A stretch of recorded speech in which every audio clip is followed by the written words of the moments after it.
కాపు కులంలో పుట్టి తప్పు చేశారన్న రాయల మురళి కాపు కులానికే చెడ్డ పేరు తెచ్చేలా అంబటి రాంబాబు వ్యాఖ్యలు ఉన్నాయన్నారు.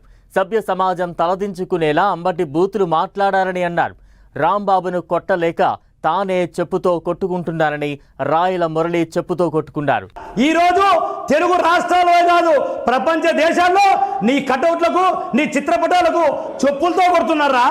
మేము కాపు కులంలో పుట్టి చాలా తప్పు, మా కులంలో పుట్టి నువ్వు తప్పు చేసినావు కాబట్టి మేము సాటి కులస్తులుగా నిన్ను చెప్పుతో కొట్టలేక మా చెప్పులతో మేమే కొట్టుకుంటామరా.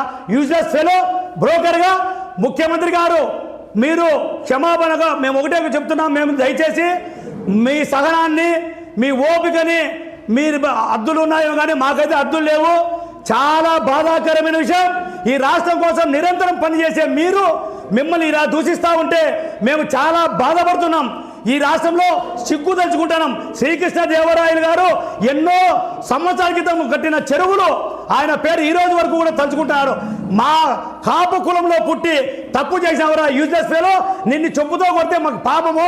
మేము కొట్టుకోలేక కాపు కులస్తుడిగా కాపు కార్పొరేషన్ డైరెక్టర్గా నేను పనిచేశా. కాపు కులస్తునిగా నువ్వు చేసిన పనికి ఎందరో మహిళలు మేధావులు అంతా రోడ్ల మీదకి చెప్పులతో నీ చిత్రపటాలు కొడుతున్నారు. నేను కాపు కులస్తునిగా నేనే నా చెప్పుతో కొట్టుకుంటున్నారా యూజ్లెస్ ఫెలో.